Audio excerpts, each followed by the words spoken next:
Here, in this panel, we'll discuss the impact on the crisis on the talent market, particularly the tech one, since there is our experience. And I'm Georgi Ivanov, CEO and founder of Noble Hire.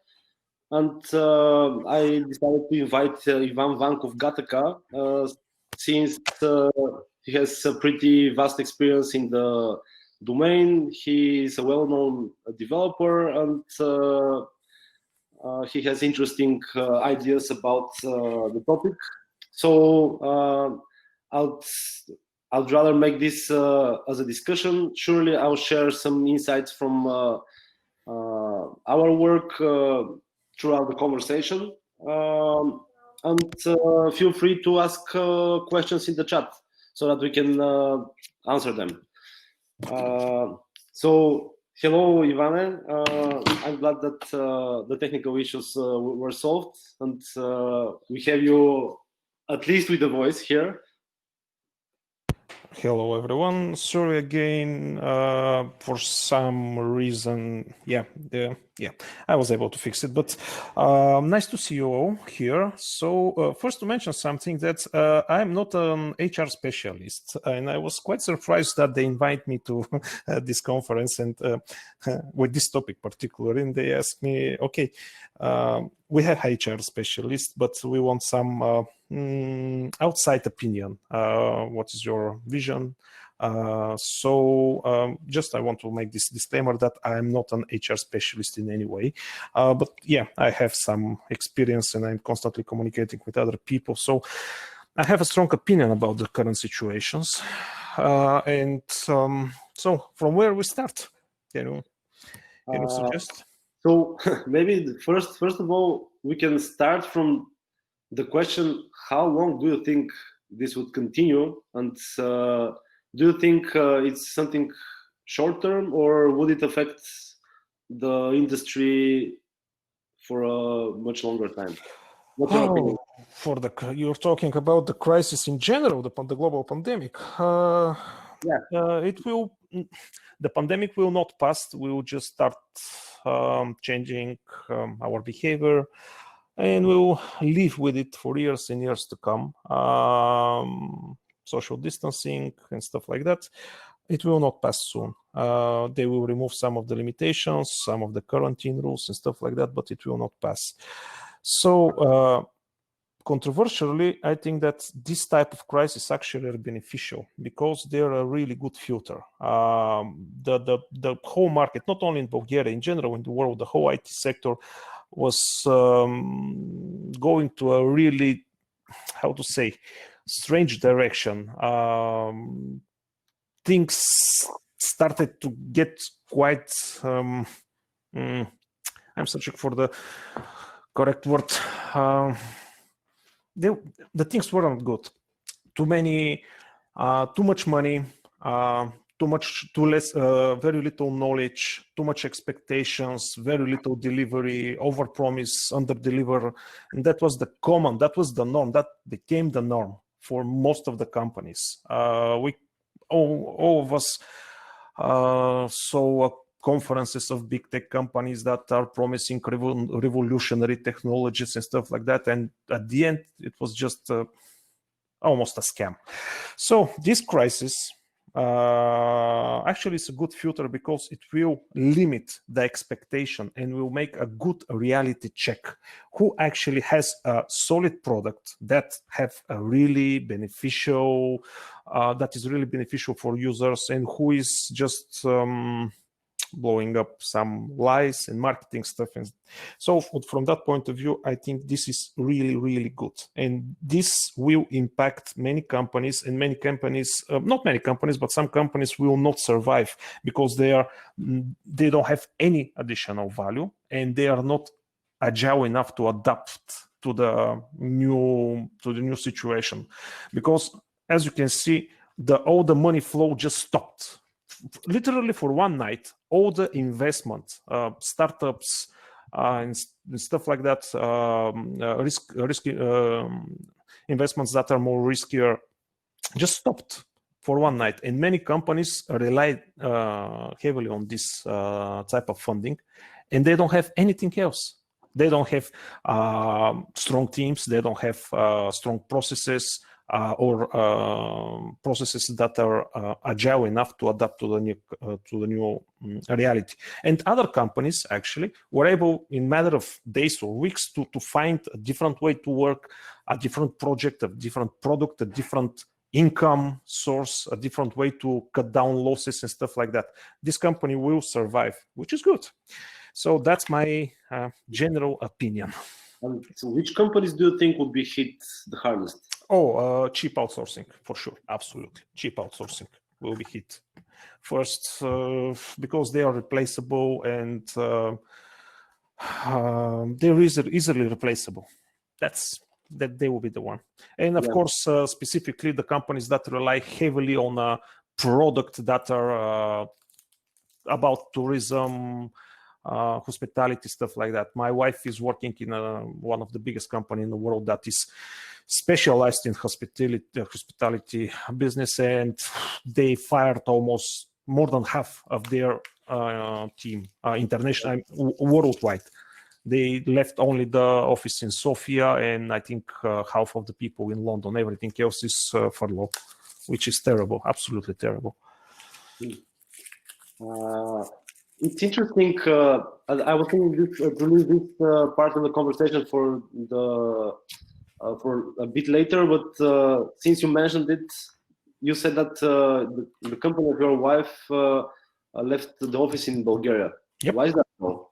First, because our laws, we don't have anything similar to furlough here. It's much more complicated to fire someone in this type of situation.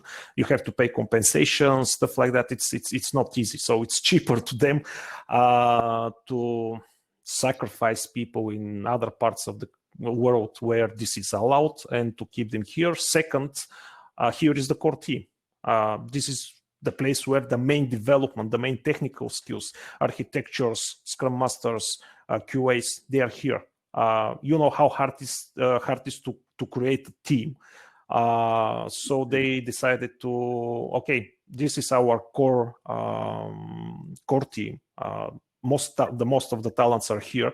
We have to keep them and wait for a couple of months to use other resources to keep these people. And because after that, it will be impossible to find such team for, let's say, in the next 1 year or 2 years. So, yeah, that's the reason. I agree. From my observations from the work with Noble Hire, I also see that like product companies, they're hit, like in general, the IT industry is hit the least from all industries, I would say, or maybe from most of the industries.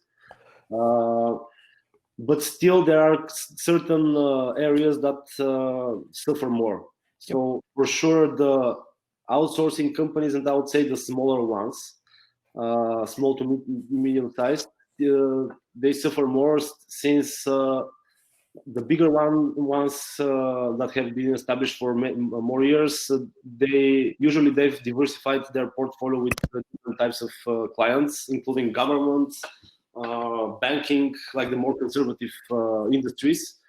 So they're also hit, but less than, let's say, because we also have recently we introduced a service for hiring whole teams, and the teams that are approaching us, like all of them come from an outsourcing company, and their project was stopped and they don't have a project anymore, and that's the situation. Usually from the automotive or the travel industry,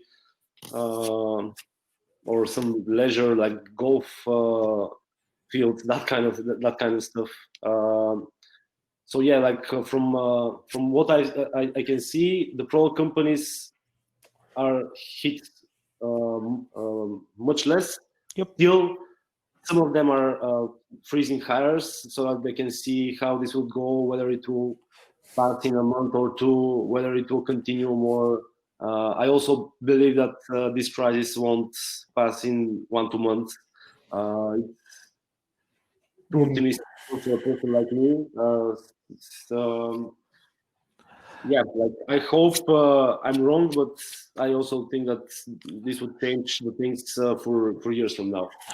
Definitely it will change the years. So see, the world will never be the same as before this crisis. People have to understand that it will be different, not like in some post-apocalyptic world, but many things will be different. The money will be different. The main differences. Sorry? What do you think would be the main differences? The money flow, the flow of the money will be different. Until now, we have almost unlimited supply of money. Investors, let's call them investors in different form, quite risky investments and stuff like that. This will change. This will change a lot. After that, the money will be not disappear, but will be less. The demand of different product and services will be different. There will be a shift. For now, everything was based on consuming. How we'll make a product that people will consume. Doesn't matter, is it sales, for example, let's say e-commerce, marketing tools, target advertisement, stuff like that. From now, there will be a shift where these things, they will exist for sure. E-commerce and stuff like that definitely will exist and will increase their share globally. But the demand of the people will be more for usability. So I'm not sure that I'm able to articulate this correctly, but until now, everyone tried to push their product to people to consume it, to consume some product that they deliver or they sell. Now there will be a change where the products that will be most successful will be the products and services that are useful. There is a subtle difference, because if you buy, let's say, a pizza, you can use it to eat, but this is not something that helps you. Products for learning, for traveling, for finding stuff, for let me try to think that. Okay, I'll go back to that after a couple of minutes, but okay, step back. First, the flow of the money will be different. There will be the investors will look for different type of products. Second thing that will happen is the many big companies will suffer most, because they are not as bigger the company is, the more difficult it is for the company to shift, to reshape its workflow. The small companies, small teams, let's say 20, 30, 40, 100 people, it's quite easy, actually. You can do it in a matter of weeks. So what will happen is that these big companies will lack in catching the new opportunities that will appear. And many small companies actually will have the real chance to take good opportunities and to compete in fields and in projects where, in general case, the big companies like let's say Google, Amazon, you name it, in general case, they take all these shares because they have the finance, they have everything. But now, because there is a really fast shift in how the money is flowing and what will be the requirements for the general market in the world, the small companies, because they are agile, can take some of these opportunities and grow and make it a solid product, and of course develop this product or sold it on a solid and to sell it, on a later stage to some of the biggest company. So this is the main difference, and many people have to understand that, especially if you are owner of the small company. Look for the new trends that start to appear, what people are looking for. Forget specific stuff like COVID-19 distancing and stuff like that. There will be a shift. Education, some kind of services, and especially geolocated services. There will be a huge demand on this stuff. Geolocated awareness, what is around you, what is near you. The main goal is to limit the way, the path you have to travel or to deliver, or by traveling to do more stuff than one. For example, you're going for a walk, but the app will help you somehow to combine this walk with doing some task that you have already in your to-do list or whatever. This is a really abstract idea, but what I'm saying, until now, everything was stay at home, order, and consume it at home. Now there will be a shift. Many people are thinking that I'm wrong about that, but this will be a side effect of everything.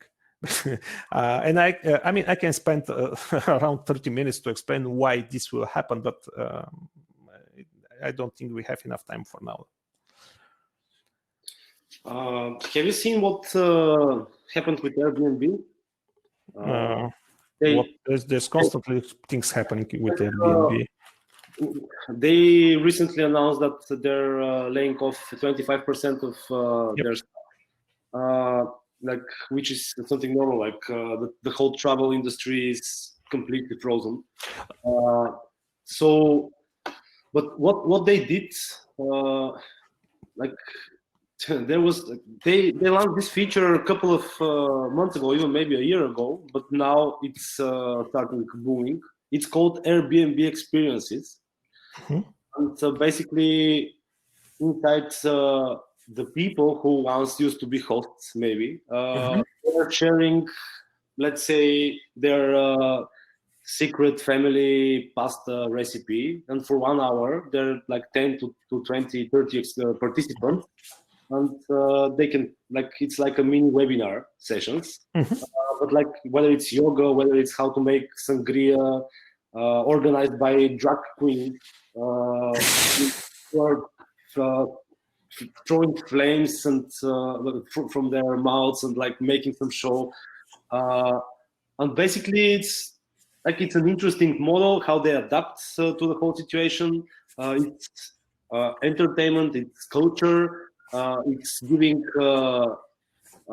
another good way of revenue stream and income for those people. So I'm not sure how this would go and this would evolve, but so far the reaction seems to be pretty interesting, and I'm curious to see how this goes. The whole tourism, hotels, restaurants, and stuff like that will recover quite fast. This is something that we need.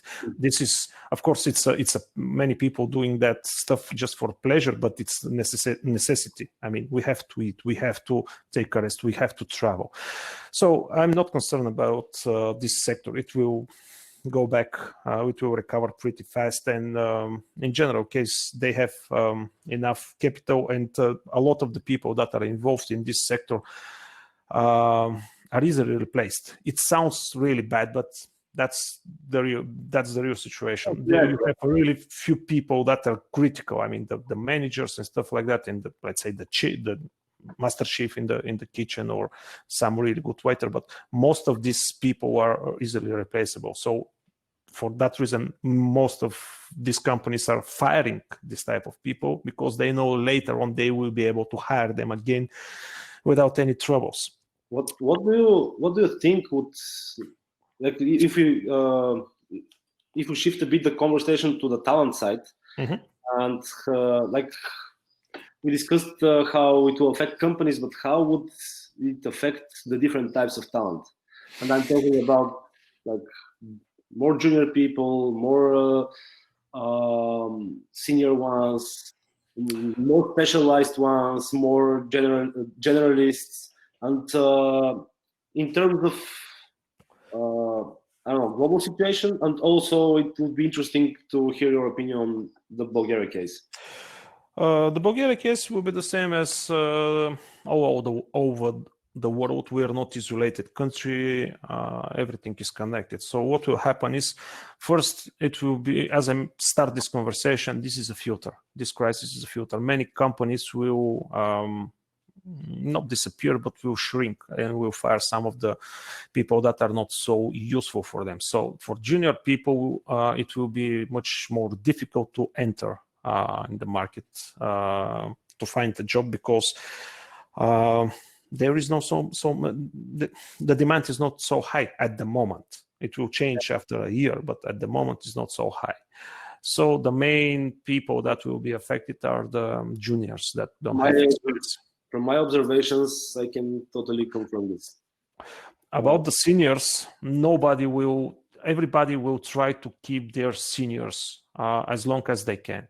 Of course, some of them may have some, some of the prices may be lowered and stuff like that, but the good company owners will try to keep their specialists and senior stuff, because it's difficult. It's really difficult to track them later. They spend many months to track a person. Imagine you are a company, say, okay, go, I'm firing you because it's crisis, and after 3 or 4 months you call this person again and to telling him, could you can you come back here? What will be your answer as a person? You say, no. Why? I already have another job, or I start freelancing, or I have my own company, my own projects. No. It's if you miss these seniors and specialists, you lose them for forever. It's really rare a person that left the company, doesn't matter what is the reason, to go back in the same company. It's really a rare case. I know only one person that have done that. Only one person in the whole Bulgaria. Probably there are more, but it's not the case. So the talents are not, there is nothing different for them. The worst thing that can happen is to have for some period of time, lower salary, 10-20%, something like that. Juniors, they will have to spend a little more time increasing their skill set and learning additional stuff that actually they ignore, like soft skills, like what is a good behavior in work, not like a person, how to behave with other persons, but why is important to be on time on work, why is important to, when you finish a task or you have a problem, to notify your team leader or whatever your organization is, stuff like that. Because many junior people don't understand the idea that we have to be at a specific time, on a specific place, to make a specific conversation for 10 minutes or 15 minutes. Many people don't understand why this is important, why this ritual is important. And I have struggled a lot with that until they understand it. And not only that, many other things. So the same thing will happen in the world. Just the bar get higher. The bar that you have to pass to enter in this industry is a little bit higher now. And again, after a year and a half, everything will be almost on the same level. Just the products and the demand of the products will be different, a little bit different. But the technologies will be the same. Again, it will be Node.js and stuff like that. How do you expect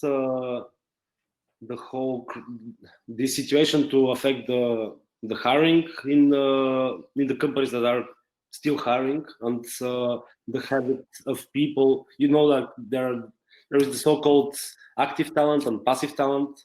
So basically, the active talent are looking for jobs and opening job boards on a weekly basis. The passive ones, they're not actively looking on job boards, but still they're open for good opportunities if you present them the right thing to switch jobs. So how do you think this would affect those two types of talent? So first, because most of the company will not require so much juniors, and some of the company will fire some of the seniors, the situation on the market will be much more predictable. What I mean is, currently there is a huge demand and really little supply. At that period, for a couple of months, this will not equalize, but will be a little bit more normal. The demand will not be so high, and the supply will be a little higher. So, but this will be temporarily again for about a year. Later on, again, it will be the same. For the people that are looking for a job occasionally, nothing is different. They are opportunists. I'm not sure that I'm saying this word correctly, but if there is a good opportunity, they will jump. Doesn't matter, is it a pandemic or is not. They are looking for a specific opportunity. They want a specific, let's say, technology or specific project or a specific company or a specific team, stuff like that, and they're waiting. They're waiting for the chance. I'm also one of those people because I'm working on project based. So when there is when a project is finished, I'm just waiting for something that will take my interest and work a couple of years on that project and stuff like that. Yeah. So for them, there will be no difference. I made 2 discussions like in the DevBG Facebook group. And I asked the people, what do they think? How do they think this would evolve? And there were people who said that talents would be more cautious. They won't change that easily jobs because they will be scared that like the new company, you don't know how it is going, whether it's stable, that kind of stuff. But from my observation so far, I even see a bit of an increase in the passive talent about the idea of switching jobs, since some of them got actually disappointed a bit by some of the policies their companies adopted for the crisis. And this is like the moment when they said, okay, I've had enough, I'm looking for something new. Yeah, absolutely agree. That's exactly the same thing that I mentioned. Some companies will not be able to keep their talents, and these talents will go to the market, start looking for job. Other companies that are willing to hire them will try to hire them, especially if they're seniors or some specialists and stuff like that. And juniors will be left out for some period of time. So another problem that comes for the juniors and for their professional culture that has to be developed in order to these juniors to move faster in the ladder is the whole remote work situation. Because one thing is to teach someone that sits next to you, another thing is to teach someone who is in a different room, different location. You have short and concise conversations. Our work at Know-Hire is that our meetings reduced a lot. They're pretty much faster. Like we're much more straight to the point. So that doesn't leave much time for the juniors actually to take that much fear to take knowledge from their peers. How do you think the whole remote thing would evolve? Obviously, it's a trend that has already started even before the crisis, but the crisis would speed it up. What do you think would happen with this, and how juniors to adapt to this? Okay, so first, again, this is a filter. This crisis, again, will filter a lot of people, processes, companies, bad practices, and stuff like that. Second, to be one junior, to be able to become senior or specialist, it's not required somebody to sit constantly next to him or her and explain them and teach them. They need a guidance, but the main work that has to be done is by them, to experiment, to learn by themselves. They need people just to guide them, to point them in the right direction. So I'll give you 2 examples. One person that is lazy, non-motivated and stuff like that. If this person is in the office and somebody constantly is trying to teach them or manage him. After 6 months or a year, the development of this person will be quite limited. For a person that is motivated, that want to become really good, just a couple of words where to look, what to do is enough. And after that, he will find time at home or at the office to learn that stuff. The remote actually will filter these people, because if you are on a remote, you physically cannot spend the time teaching that person. And pretty fast, you'll be able to see which junior actually is motivated, it's spending time to teach new stuff, to experiment. And actually, this will filter them a lot. A remote working, when it's done in a proper way, it's extremely efficient way to filter people who have the potential and who don't have the potential. So for me, again, this is a good thing. In general, I think that this crisis is a good thing. I'm not talking about the sick people and the dead people and the shutdown of kindergartens and stuff like that. I'm talking about the whole mentality, how we look at that industry, and not only that industry, in many other industries, because it was parody. I mean, in the last couple of years in Bulgaria, the IT sector was a parody. A person that know only one language and in only one framework wants 3,000 level salary per month. No, absolutely no. And what is doing this person? Building simple web pages for some marketing campaigns and stuff like that. Of course, I mean, in general case, they don't have 3,000 level salary, but let's say 1,500, 2,000, it's okay. And this person will never become a good one, because he don't want to become a good one. They find a really sweet spot where they have enough money to have a life that they want, not enough responsibility, some flexibility in work time, work conditions and stuff like that, and they don't have any motivations to go up. These people will must disappear. They don't give any additional value. They put us in the same level as cheap outsourcing companies like, I mean, India, Pakistan. I know that in India you have amazing teams with amazing specialists, but I'm talking about the general market there. So these people will be filtered, and that is a good thing. The people that want to become something better, working remotely, this will appear really fast. In a matter of months, 1 or 2 months, you will see that this person actually is spending time. You tell him, okay, we'll see how the routing in Angular actually is working to achieve this goal. I mean, as a mentor, you say that. You only have to say that to a person that is motivated. He will go to read the documentation, read the examples, build a sample project, for example, in its home computer, and he will understand it. And after a couple of days, you can give him a task to do that, and he will be able to do that task. A lazy person will not be able. So you don't have to teach the people in the office. You have to mentor them.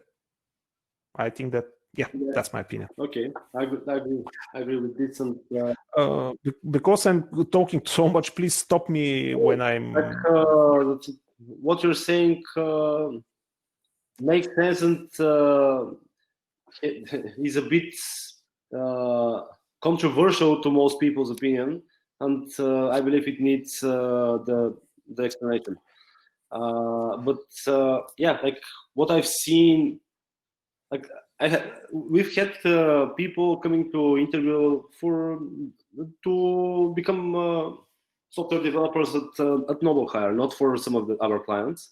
And there were people who were about 24, 25, and when they were bright minds, like definitely, I would say above average people. But still, when I asked them about the salary expectation, they were even laughing a bit because they knew how absurd it sounds.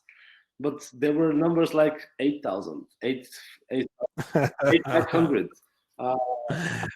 7,500, like those were the numbers, and I was like, I mean, and they said like, okay, I'm taking now 6,500, and in order to switch the job, it has to have money benefit in this as well. And what I've seen in the industry is that the salaries have gone like maybe 30% higher because of this job hopping mentality. And I would change the job if you offer me 500 or 1,000 level more. And every time, like, it's I don't know, it's logical. Like, when you see that this works, maybe you would continue doing it. Surely this doesn't develop you much as a professional. Still, it does in some sort. But if your priorities are not to develop yourself professionally, but actually to live your life and your family, I understand those people. I don't say that this should be done this way, but still, this was the situation, and I also believe that this would stop now. Those demands would be pretty hard to be done. Where we've had a couple of conversations with you about where you see the position of Bulgaria now, the people in Bulgaria, like the talent. You've mentioned not once that we have an opportunity to become a value-added destination to turn from the cheap outsourcing destination, which a lot of people in the industry, including Georgi Brashnarov, Ivan Vankov, like a lot of them are trying to develop in the past years. But I also believe that this crisis is an opportunity.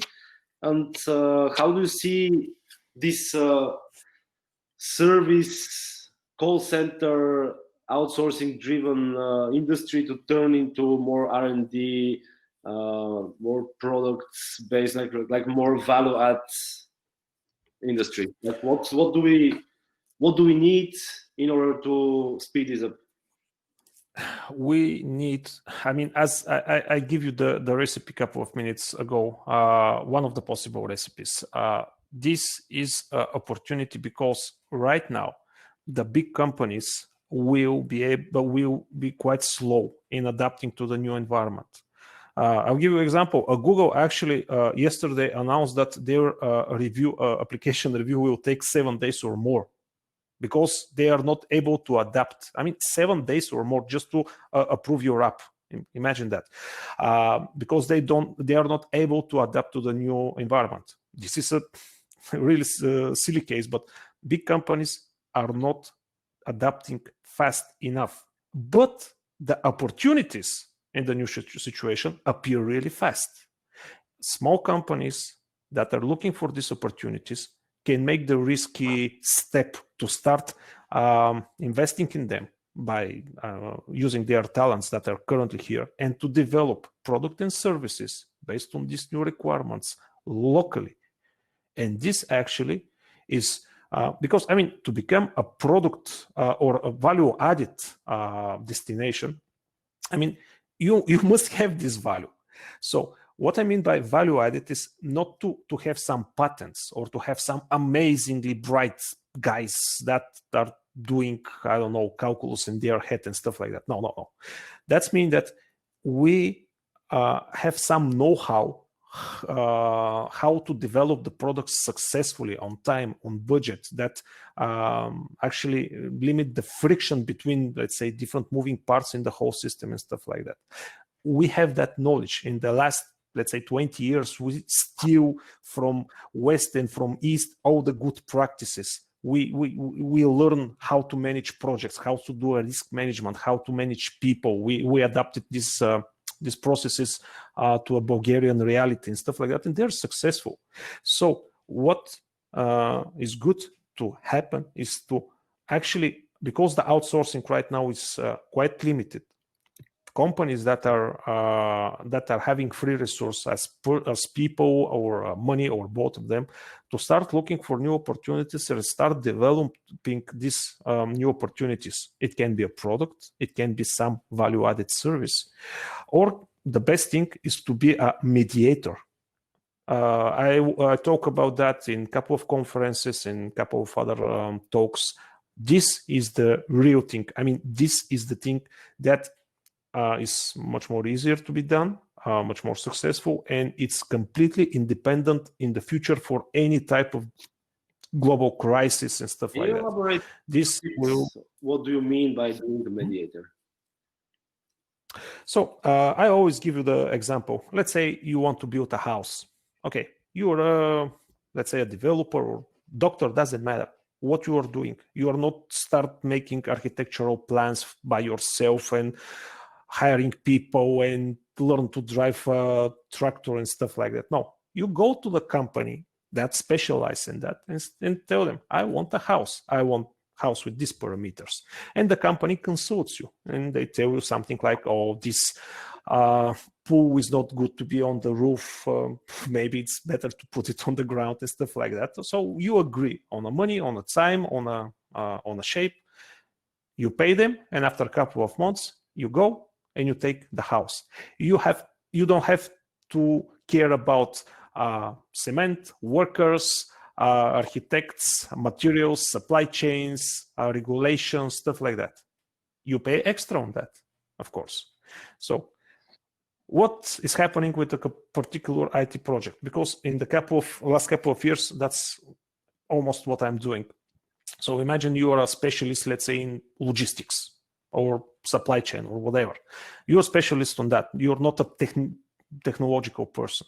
And you have an idea how you can improve something, how you can create something new that is specific for your knowledge, and you know that is helpful.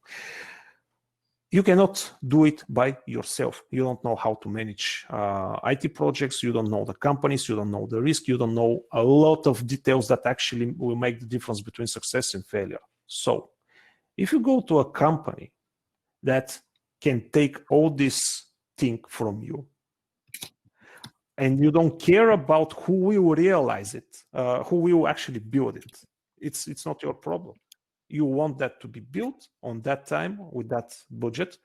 If this company is able to do that, you are happy. You don't need anything more. If the requirements are okay, if the time and the budget is okay, why you need more? So if we became such a destination, what will happen? A client will come to us. We'll facilitate all the conversation with him, all the technical specification and stuff like that. And the people that actually are doing that, software architecture, QA, project management, risk management, are here in Bulgaria. But the people that actually will build that are not in Bulgaria. It's not necessary to build in Bulgaria. It may be, but the company can choose a team in India, in Pakistan, in Belarus, because Belarus actually expects something quite impressive from Belarus in the next couple of months, Ukraine and stuff like that. From there, you can have a cheap labor. And if you're able to manage these people and the risk and the project management, you don't care actually is something bad happening in Ukraine or in India or in Pakistan. You can switch to another resource that will build the project. But everybody knows that what defines that the project will be success or failure is not the developer, is not the code. It's the project management. The code must be okay. I mean, of course, it has to work, but it's not necessary to be the most amazing thing in the world. The code just must work. Everything else is done by the project managers, project management, and risk management. If the project management and the project management processes are here and we facilitate that and we disconnect the actual building of the product or of the request from the people in Bulgaria, not to be physically here, not to be in the office. If we are able to do it remotely and to create a processes that can change the actual developers pretty fast, then actually we will have a really sweet spot on the market that is independent on the actual people that will do the job. We are doing that test with a couple of companies here in Bulgaria, with 3 companies. I will not mention names because it's not correct. We are experimenting with the different processes. I mean, how you manage people with low motivation and low skill that are remotely in a different time region, how you do a communication, how you split the task. Is let's say a Scrum or Kanban or Lean suitable for this type of process management and stuff like that. So we're doing real experiments, and actually we have a team in America. Actually, they're working for us. The company that is paying for the product is American company. We facilitate all the things here in Bulgaria: software architecture, QA, project management, risk management, but the actual work is done in America by the people in America. And do you know why this is working? Because the added value, the real value, is how to stick all the requirements, how you order them, how you manage the risk of these requirements, how to schedule them, how to manage the people, how to split the task in a different people by the assumption that they are not motivated, that they can leave at any moment, and you are not dependent on them. This is something that we're almost completely, I mean, we almost finished the whole process. It's none of the established stuff are working. I mean, Scrum is not working at all because Scrum require highly motivated, proactive people to be involved. I mean, the developers, they have to propagate the problems and the requirements. So this is not okay. Kanban, it's Kanban may work and stuff like that, but so we create something that is working. But that's not important here. That's what I'm trying to explain, why the added value must stay here. And we have the knowledge, we have the resource on that. And also, we cannot supply enough developers if we want to grow. We are on our limit. We are 7 million people. We have to import from, we are importing people. But a couple of people, good managers or a good QA, especially automation QA, they can handle huge teams and huge projects. So we actually scale. We can take more work with less people. I'm pretty excited about this happening, actually, and I can see it happening. It already happens, as you said, in certain companies. Maybe the question here is how to attract the interests of those companies to understand that actually Bulgaria is such kind of destination.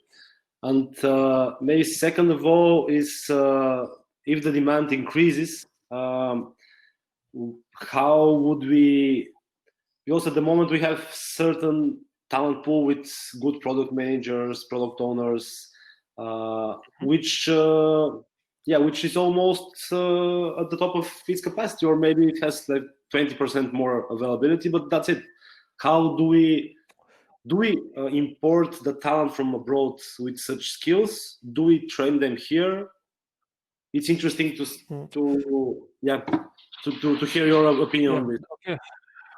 About the first question, I think was the previous week that we have a conversation about how we make Bulgaria more known in the world, and all the ideas that were mentioned on that meeting actually are really adequate, and they will do the job. Success stories, most likely success story advocates and stuff like that.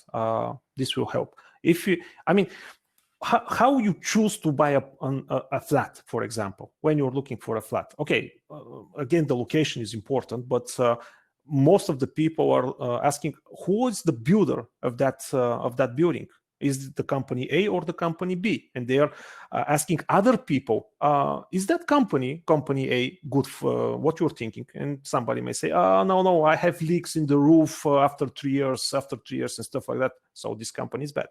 And when you got a good feedback for a company, actually this will give a lot of weight of your choice. So the success stories are pretty important, extremely important. And I mentioned that in the previous meeting that we have with you and other amazing people. This is the main way. We have to show that we can. How actually BMW or let's say other brands establish themselves as in a particular market. Some are really reliable, some are really fast, some are I don't know, something different. So, and when you're looking for something, you immediately choose one of those brands because they have that establishment. So if we establish ourselves that we can do the job on time and on a budget, I'm not talking about low budget here. This is pretty important. We get extra, but we get extra by promising that we will deliver on time and on budget. So this is we're added value product, added value service. Sorry, we're added value service. You pay extra, but you know that the job will be done on time and on budget. Yeah, best part is that because of the whole situation with the remote work and new work principles, we don't even have to try to import the people, to struggle with blue cards and other related legislation. There is exactly, you don't need you need a really small amount of people to be physically on one place. Really small amount of people, really core of the whole process. I mean, I'm talking from the experience with these three companies that we're testing this way of managing. Everything is remote. Absolutely everything is remote. We have a successful project that is involving people from India, Pakistan, Belarus, and South Africa. Imagine to combine these people to work together. I mean, if you're not familiar, India and Pakistan are not the most friendliest countries between them. I mean, they have some hate between each other. The culture in Belarus is completely different from those in India and Pakistan, and in South Africa is absolutely different world. These people, if you put them in one room, they will not be able to communicate normally. I'm not talking that they will argue or they don't know the language and stuff like that. Just the mentality, how you approach a task, how you discuss a task, how you give a priority on a task, who is responsible for what, is completely different. Not bad. It's just different. It's a different way how the things are done between these two cultures. These four cultures, and if you put them physically, actually, you don't get anything. Actually, you make things worse. Yeah. So the remote thing about the people, you can use in the same way remote people from US, from UK, from Western Europe, from Asia, from Africa, from Australia. Doesn't matter. The main problem is the time difference, but there is I think we find a proper solution for that also. So it's quite promising. And again, the best thing that we can do is to start choosing people with the right mindset, with the right motivation, with right potential here in Bulgaria, and start involve them in these processes, to learn them and to stay here.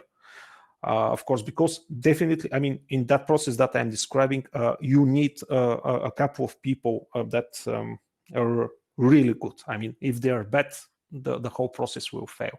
And I'm not talking about micromanagement here. No, micromanagement is not possible in that situation. We try that. Micromanagement is not possible. Absolutely not possible. No, it's not scaling at all. It's frustrating for everyone. No, it's not working. So yeah, we can work remotely with them. It's absolutely no problem, and it's how to increase the product owners, product managers. What?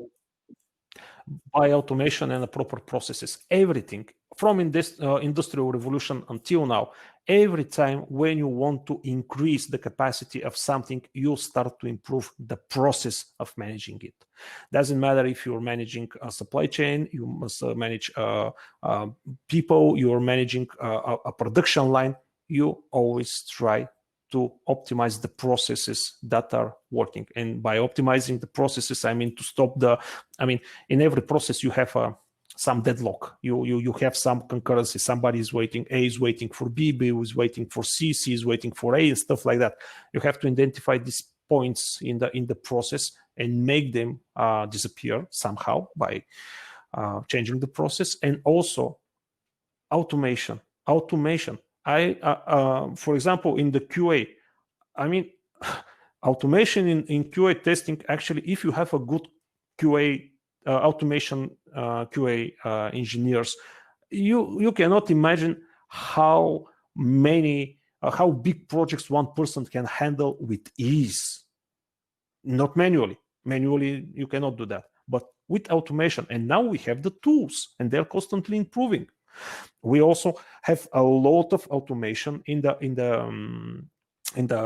communication, in the task splitting and stuff like that. I'm not talking about artificial intelligence because it's not artificial intelligence. This really not. I mean, it's a simple machine learning stuff that actually can aggregate the necessary information for you, for the person that actually is making the decision.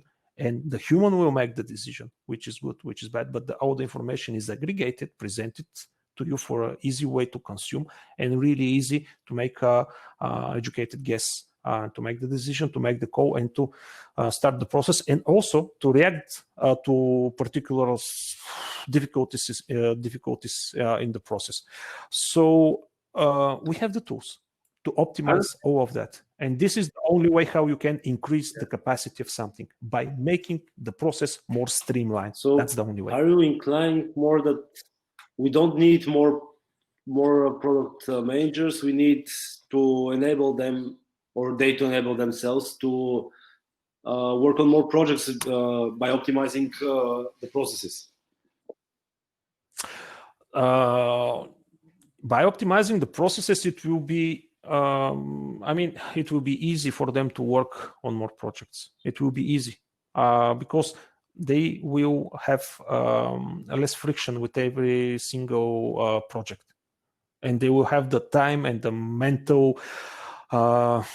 They will not have this mental fatigue. I mean, every PM or Scrum Master or team lead, even at some point, the mental fatigue is so big that their efficiency is going almost zero, or even negative at some points. They start messing up things instead of helping. These frictions, we are able to identify many of these friction points, and to find a tool or a change in the process or some procedure that actually can identify them, sometimes in advance, sometimes when they occur, and how actually you can address them. So actually, it's becoming not exactly like a cookbook, but it's pretty well procedural stuff. Yes, one of the things that I've heard from people that I'm discussing that in more details, they say, "Oh, but where is the developer? Why you treat a developer as a replaceable resource?" Because it's a replaceable resource. The cheap development is a replaceable resource. I know that it sounds really bad, but that's the reality. If we want to adapt, we have to accept that with these salaries in our country, and with the tendency to grow more, because every other sector in the economy is growing up, we will not be able to compete. I can go more into details, but there are many things. And see, project managers actually doesn't matter what type of project manager is. If you have adequate people that are motivated and are able to think, it's pretty easy to teach them in this process. I mean, it's not. You cannot make them really good after a couple of months, but it's not something that you must have 10 years experience, like a brain surgeon or something like that. You have to work 10, 20 years to become a good one, and stuff like that. Yeah. So this is the way that I think our whole industry should go. And of course, purely product-based, absolutely product-based. Products that are developed here, managed by here, sell to all over the world. But this is completely different story. The competition is extremely big in that sector. It is. There are a couple of questions from the audience. So, well, the first one is kind of a comment about the fact what you said about the shortage of money, of VC money in the future. And there is a person saying, Andrei Christov, saying, I kind of disagree. Fed is filling the market with money. ECB is filling the market with money. Interest rates are pretty low all around the world. So VCs need to win money, and they will take even more risk now. Up to this less consumption by the people, which could possibly lead to a deflation. See, if I know the exact answer to that, probably I will be quite a rich person and doing some other stuff, but that's my expectation. And okay, I will try to explain with a couple of words why where my arguments why the monies will flow, will stop flowing in the same amount. I'm not saying that they will disappear completely. First, this thing that this person is saying is completely right. The interest rates are extremely low. Monies are printed in the huge amount. But see, all these funds have one thing in goal: to secure the value of the money, not the amount, the value of the money. So if they invest 1 billion in 1,000 companies, and only one of these companies became a unicorn, they're okay. They preserve their amount of money. They can sell this company later on or have some dividends. Right now, this number is changing from 1 to 1,000. The current number roughly is 1 to 1,000. One company in 1,000 must become a really success story. All other can disappear, and the math will be okay for the VC investors. Now, this thing is changing to something like 1 to 200. From 1 to 2,000 to 1 to 200. So the choice of the projects will be much more rigorous. More projects, there will be more evaluation of the possible markets, competition, stuff like that will be done by the VCs themselves. So they will invest more strictly. Because yes, there are a lot of flow in the money flow in the market, but this money are not, they are not mentioned for that sector. They are mentioned to keep jobs, to keep health systems, to keep some factories and stuff like that. See, probably you're not seeing the where is the link between why the VCs must lower their bar from 1,000 to 200. It's about the risk management. It's all about the risk management, because the risk management mostly in this situation was done by expectation, by positive attitude that everything will be good, will be fine. Oh, see, we have a greatest economy, we have the greatest army, we have the greatest product, we have the greatest whatever. And suddenly, it's appear that for 3 days, the whole world stopped. And what happened? You were not able to buy a single mask in Europe because 100% of the production was in China. In many countries, you were not able to buy a disinfectant because all of the production was in another place. So the people start thinking, okay, that was a risk that we don't account in our expectations. We think that the world is constantly open, that we can order in we can deliver from any place in the world, anything in 24 hours, that we can travel, communicate, exchange goods and services with everyone in the world easily, like there is no border, like we're in the same room. And the reality shifted. It shows that there are hidden dependencies in the money supply, in the goods supply, in the service supply, in the actual production. Many companies actually now start implementing protection measures for protecting the local economy, local productions, like in Bulgaria. So only Bulgarian meat, so only Bulgarian vegetables. We're not the only one that is doing that. The similar things are in the tourism. There are trying to make all the Bulgarians go in holidays in Bulgaria, not in Greece, not in Turkey. No, Turkey. Oh, many companies are doing that in many different sectors. So actually, this changed the whole picture, how you manage the risk, because you don't have this world as one thing that you can tap to any financial source, to any good, to any product, to any service at the moment as you want. Right now, this is completely different. And when the new, I mean, it will stabilize after a year or something like that. It depends, but most of the expectations are that it will stabilize. It will not be exactly the same as before, but it will be close enough. Then the expectation will be changed back again. That's my argument. I may be wrong, but that's my argument. From what I've heard as well from friends of mine who have been raising, and they actually have closed their rounds. They signed papers in the US particularly, and they said that all VCs there, like from the big ones, they've in the beginning of the crisis, that was so it's beginning of end of February, beginning of March.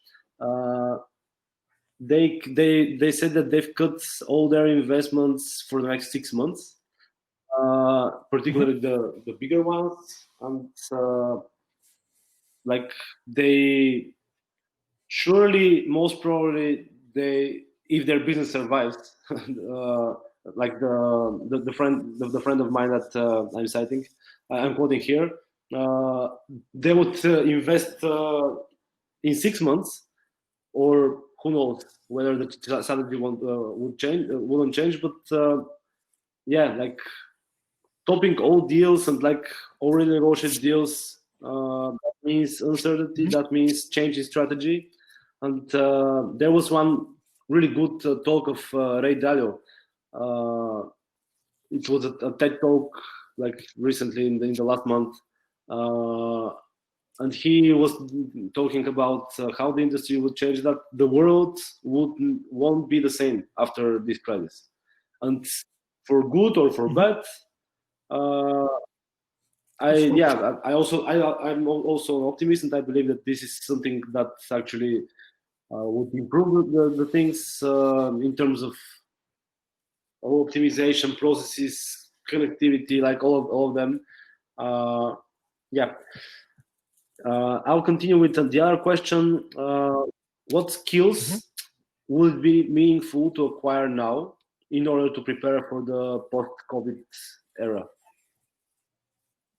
What skills? It's the same. There is no difference. See, this is this technology. For example, if we are talking about, let's say, developers, I mean programming, you can use programming languages to build a software that is guiding nuclear missiles, or a software that is giving information are people infected with COVID nearby you. So it's the tool. If you know the tool, you can use it in many different ways. So I don't see any difference in the requirements about the technical skills. Also about the other type of skills like HR, PMs, and stuff like that, QAs, I don't see any significant difference there in the requirements. So these are tools. If you are good of using a tool, you can apply this tool in many different scenarios. There is no shift. I mean, the computers will continue to work. The programs will continue to work. The people and the economy and the industry and everything else actually will continue to use computers and software and communication.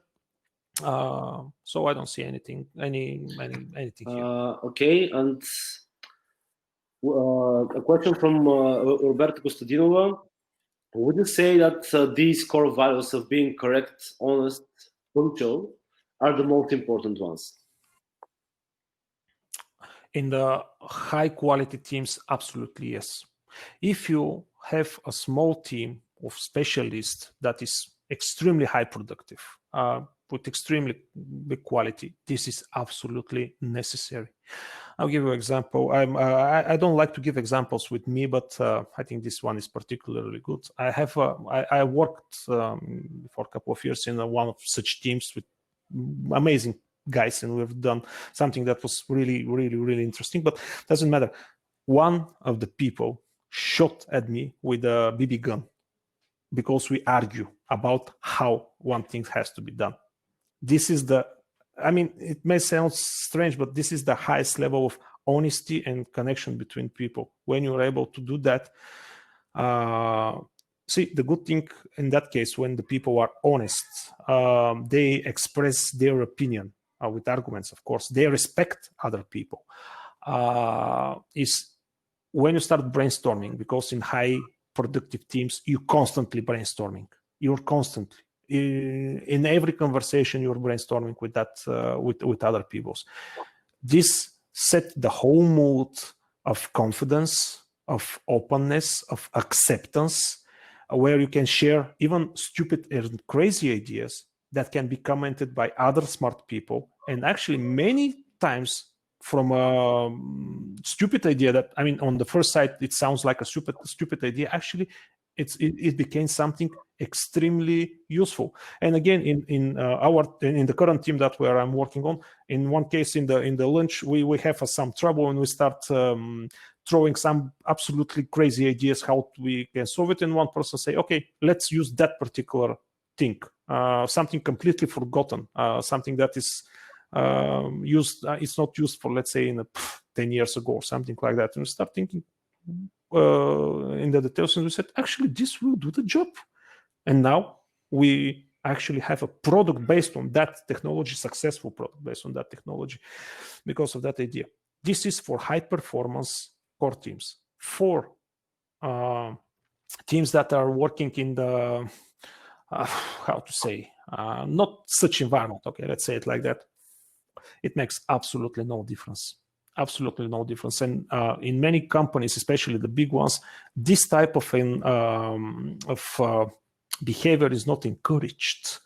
I can go in more details why this is done, but the HRs are pretty familiar why this is not done. This don't have to happen. People have to be more isolated, more not to be so common. So depending what you're trying to do. If you want high performance team, yes, you have to encourage that constantly.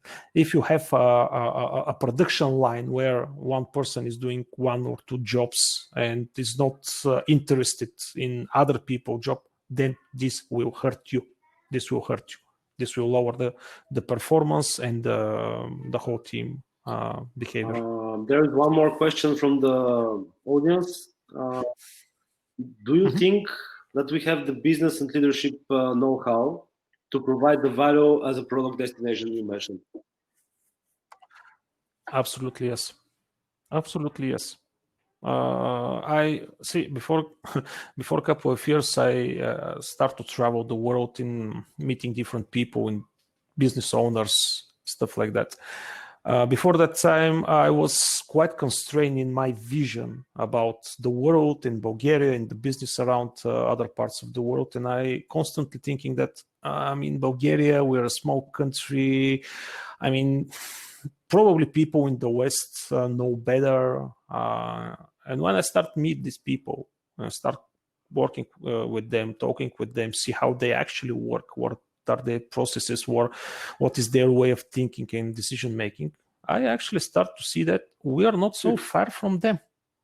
And the main reason is that in the last 20 years, we're constantly working with Western companies, mostly Western companies, US and Western Europe. And we start actually to steal this know-how, how they work. Why American tech company is so successful? It's more successful than, let's say, Poland tech company, for example, and stuff like that. And we start applying that. And actually, this was necessary because by taking this knowledge, when right now we are talking with American, let's say, investor or businessman, or in Western Europe, we are talking on the same language. We are using the same terminology. We have the same thought process as them. And The next thing that we have done is, because we are small, we start to experiment. It's always easier to experiment when you are small and when you are flexible, when you have some agility. And we start to adopt these processes in the reality of Bulgaria, the Bulgarian mentality, Bulgarian people, and stuff like that. And we improve them. And actually, in many cases, I confidently can say that we have better processes and understanding of many of the Western companies. I'm absolutely sure that. Of course, there are companies in Bulgaria that are terrible at that, absolutely terrible at that, and these companies actually suffering most in that period. But again, this is a filter. So yes, we can do that. We have the knowledge, and about the technical skills, for example, QAs, software architects. We have amazing guys here. We have amazing guys. Yeah, I agree. We also have pretty good successful stories from our ecosystem. Already pretty like famous prominent tech companies have opened R&D offices here. Like, it's not just VMware and HP and that's it. Like, there are numerous ones. So yeah, I definitely believe that we are ready and we have the leadership know-how, and that if we jump into this, the leadership know-how would improve drastically, even from this situation. So like, the only way to do it is actually by doing it. The main benefits that we have, the main advantage actually that we have, is that we are small and agile. We can try, we can fail, but the company must start to share information about their success story between each other, to know, because somebody is trying something, it's not working, let's share it with other companies, not to repeat the same, not mistake, but constantly to improve. Our main benefit is that we are agile and small. We can adapt. And one final question from my side. It would it's similar to what I asked you as a final question in the devcast. But in terms of the crisis situation, like, if you were the main decision maker in the government, what would be 2-3 changes that you would do in order to boost your points so far, and actually accelerate this from government level? Actually, just to mention, I mean, this is a political question. I stay away from politics because I don't understand politics, and politics they're hypocrites. It's necessary to be like that. It's not, I mean, but we're talking about specifically about the IT sector or in general? The question is about the IT sector or the general? However you feel the question. Like, I'm curious for both things. It's a tough question, especially when you don't have the details. One thing for the IT sector, how to, like, still, since the conversation was on the topic of the IT sector, I would say, like, I'll give you an example from my side. Like, if I were a decision maker, I would definitely make a huge information campaign on top media that's executed really well. Like, I'm talking about top international media. Something similar to what they did with Invest in Bulgaria a couple of years ago. And I would promote the fact that we are such a great destination for building your R&D office here, and that it's not the low cost our advantage, but actually the whole package. Okay, I understand you. Okay, so first, this type of advertisement, I don't think it's quite good idea, because you're not advertising the Black Sea or the mountain or Bansko or whatever. You're advertising something specific. The only way this can be good is by people. the way that I explain you, the example that I give you with the building companies. Is that company okay? No, my roof leaked before 3 years ago. Stuff like that. Success story and people sharing this success story. We have a lot of Bulgarians that are working in big companies. We can use them as influencers. So influencing, but not mass media advertisement, influencing the specific targets that we understand what is the benefit that. So this is just a comment on your comment, but on your question. So I will do a couple of things. First, I will not touch taxes in any way, and I will make it sure that in the next, let's say, 5 or 10 years, somehow I will find a way that all the investors will know that the tax will not be changed, and this will give us a huge advantage. And with this 10% corporate tax in Bulgaria, we are almost heaven. I mean, in Germany is, I think, 43, and some, I think in Belgium was 68. Correct me if I'm wrong, but it was something like that. In some countries in Europe, it's more than 60% tax. Imagine.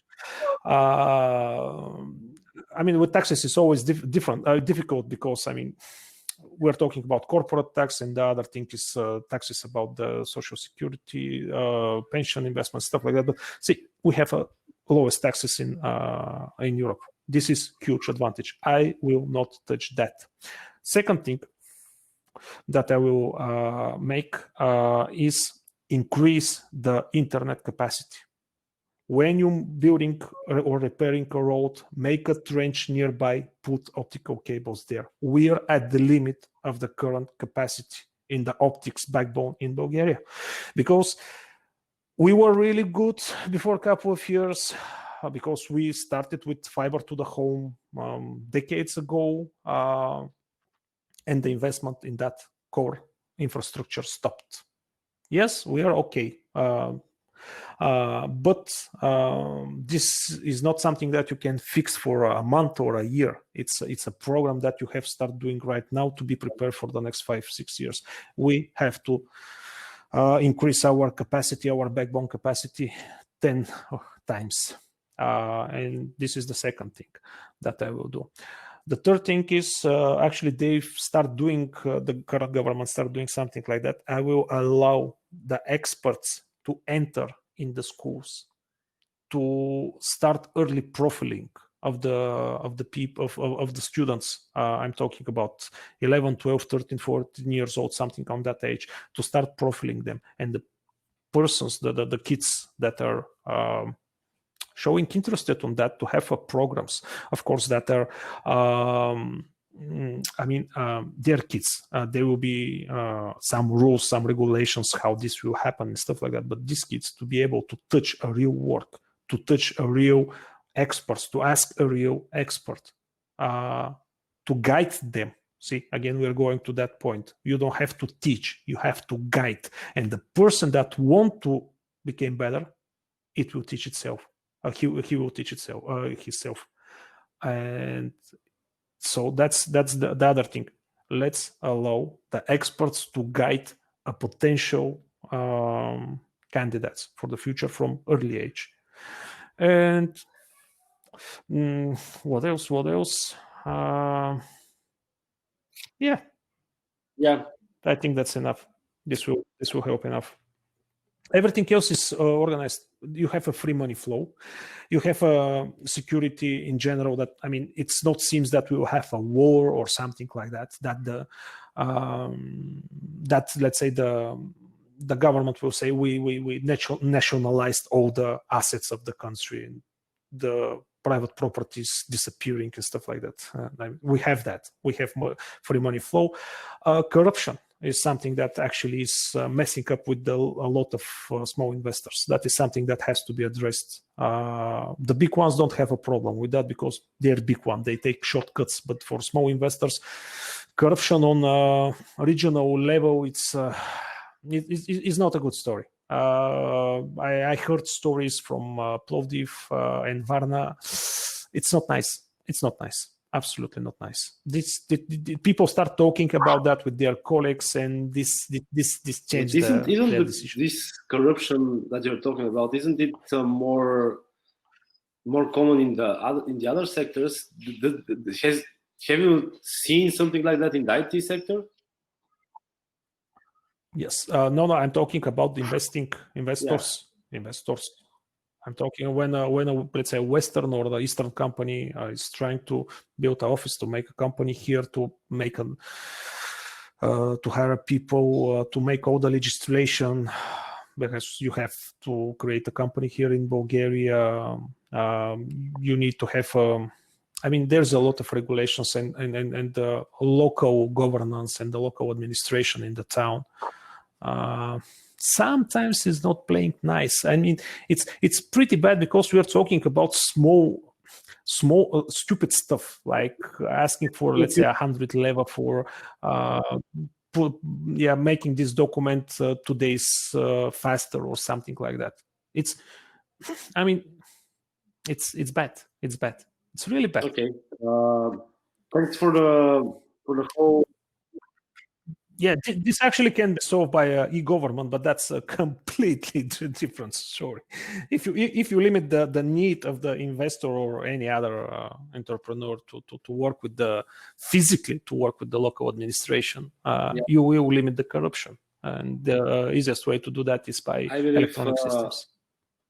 This crisis would speed this e-government development definitely, since in my opinion, the only reason why they're not doing it is because they won't be able to do what they have been doing so far. There is not a will.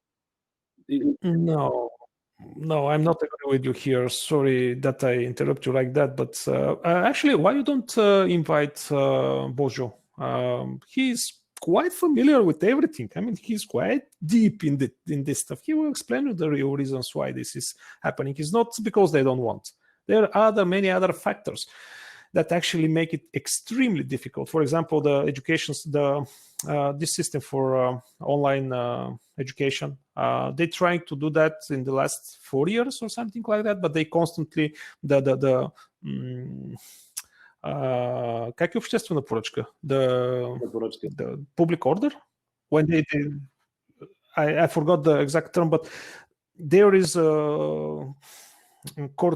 there's a set of lawyers that constantly battling these attempts. So for 4 years they have done nothing because lawyers stopped that process.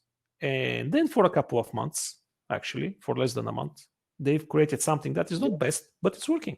Because at that point they have the right to skip all this regulation, legislation, stuff like that. So it's much more complicated. But I seriously ask, invite Bojo. You know who I'm talking about. Thanks a lot for the conversation. It was pretty interesting for me. Hopefully, it was interesting for the audience as well. Like stay safe. Stay home, but also go to the mountain a bit, or like in the nature. We're already allowed to do so, of course, keeping the social distancing. And I'm pretty excited to see what the future holds. I think it's pretty good. Thank you, everyone, for your attention. Let's hope that some of the things that I've said are useful for you, and stay safe. Stay safe. Ciao. See you soon. Ciao. Bye. See you, everyone. Ciao.